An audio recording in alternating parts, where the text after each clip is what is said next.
Praise the lord. ఈరోజు వాక్య భాగం కీర్తన గ్రంథం 126వ అధ్యాయం 2వ వచనం. మనము కలకనిన వారి వలె నుంటిమి, మన నోటి నిండా నవ్వుండెను, మన నాలుక ఆనందగానంతో నిండి ఉండెను.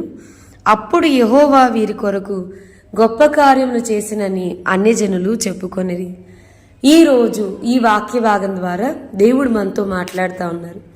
ఈ కీర్తన గ్రంథం 126వ అధ్యాయం 2వ వచనం కనుక మనం చూస్తే, మనం కలకనిన వారిలాగా ఉన్నాము, మన నోటి నిండా నవ్వుంది, మన నాలుక ఆనందగానంతో నిండిపోయింది.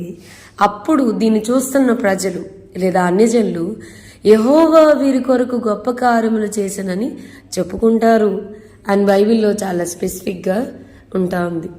వాక్యం వింటున్న ప్రియమైన వారులారా, ఒకవేళ మీరు ఈరోజు ఇదే ప్రశ్నతో గనక వాక్యం వింటే, యామ్ ఐ డిజర్వ్ దిస్, దీనిక నేను అర్హురాల్ని, దీనిక నేను పాత్రురాల్ని అని అనుకుంటూ యామ్ ఐ డిజర్వ్ దిస్ అనుకునే ఆ క్వశ్చన్ మార్క్తో గనక ఈరోజు ఈ వాక్యం వింటూ ఉంటే, ప్రభు మీతో మాట్లాడుతున్నాడు. ప్రభా, నేను చాలా ప్రయాసపడుతున్నా, ప్రభా నేను చాలా ప్రార్థన చేస్తున్నా, ప్రభా నేను చాలా నా భక్తిని కాపాడుకుంటున్నా, అయినా ఏంటి ప్రభా, ఎందుకు నేను విలువలేని జీవితాన్ని జీవిస్తా ఉన్నాను అని అనుకుంటూ ఈరోజు వాక్యం వింటా ఉంటే, బైబిల్లో మనం చూస్తే యోసేపు గారు ఆయన చెడును విసర్జించిన వాడని వాక్యం చెప్తా ఉంది. మరి తండ్రి ప్రేమను అందరికంటే ఎక్కువగా పొందుకున్న వ్యక్తి, అన్నదమ్ములు చేసిన అపకారమును మనసులో ఉంచుకోక వారికి తిరిగి మేలు చేసిన వ్యక్తి. యోసేపు గారికి చాలా మంచి లక్షణాలు ఉన్నాయి. ఇన్స్పైట్ ఆఫ్ దట్, ఇటువంటి మరి లక్షణాలు ఉన్నప్పటికీ యోసేపు గారిని మనం చూస్తే ఆయన బానిసగా అమ్మబడినవాడు, గుంటలో త్రోయబడినవాడు, మరి చెరసాల్లోనికి నెట్టబడినవాడు. ఈ పరిస్థితుల మధ్యలో ప్రభా ఎందుకయ్యా నాకు విలువ లేకుండా ఉన్నాను అని అనుకుని ఉండొచ్చు. నేను ఇంతగా పరిశుద్ధతని కాపాడుకుంటూ, ఇంతగా ప్రార్థన చేస్తూ, ఇంతగా భక్తిని కాపాడుకుంటున్నా, ఏంటయ్యా నాకు ఈ పరిస్థితిని. తాను చెయ్యని నిందను ఆయన మోయాల్సి వచ్చింది. అలాంటి పరిస్థితిలో చాలా కృంగిపోయి ఉండొచ్చు. కానీ యోసేపు గారు ఎప్పుడూ అనుకుని ఉండరు, నేను ఏ దేశానికైతే బానిసగా అమ్మబడ్డానో అదే దేశానికి నేను ఒక మంత్రిని అవుతాను, అదే దేశానికి ఆశీర్వాదకారకంగా ఉంటాను. ఈ అన్నలైతే నన్ను అసహించుకొని కలకనువాడా అని చెప్పని నన్ను అసహించుకుని నన్ను నమ్మారు.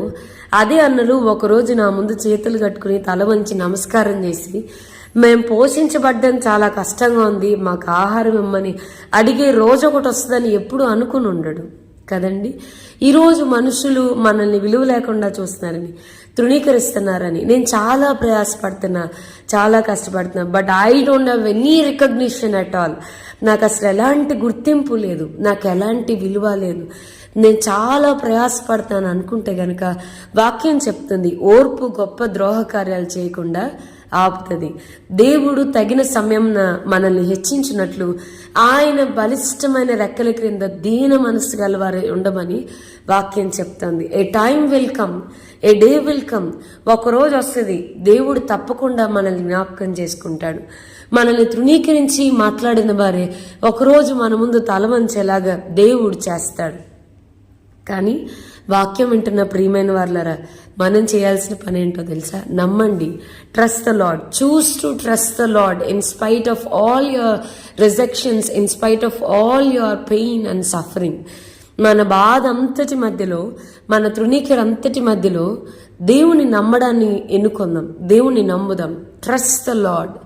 ఒక దినం వస్తుంది మన జీవితాల్లో కూడా మనం కలకనిన వారి వలె ఉంటిమి, మన నోటి నిండా నవ్వుండెను, మన నాలుక ఆనందగానము చేయను.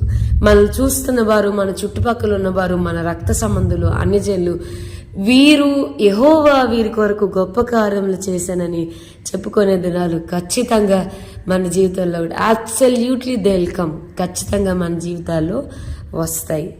మన నిరీక్షణను కోల్పోవద్దు, ధైర్యాన్ని కోల్పోవద్దు, కృంగుదల రానివ్వద్దు. అయ్యా, విలువలేని జీవితాన్ని నేను జీవిస్తా ఉన్నాను, తృణీకరించబడిన వ్యక్తిగా నేను ఉన్నానంటే, hello, you are most precious in the sight of God. దేవుని దృష్టికి మనం చాలా విలువైన వాళ్ళు. ఆయన తన స్వరక్తం ఇచ్చి మనల్ని కొనుక్కున్నాడు. మన విలువ చాలా గొప్పది. కొన్ని రోజుల తర్వాత ఖచ్చితంగా మనుషులు కూడా మనల్ని గుర్తించి మనల్ని గౌరవించేలాగా దేవుడు చేస్తాడు. అది యెహోవా వలన కలిగెను, అది మన కన్నులకు ఆశ్చర్యం అన్నట్లుగా దేవుడు మన జీవితాల్లో కూడా జరిగిస్తాడు. ఈ వాగ్దానం మనందరి జీవితాల్లో నెరవేర్చబడను గాక. ప్రార్థన చేసుకుందాం. ప్రభువా, మీకు వందనాలు. ఈరోజు వాక్య భాగం ద్వారా మీరు మాతో మాట్లాడినందుకున్నాను.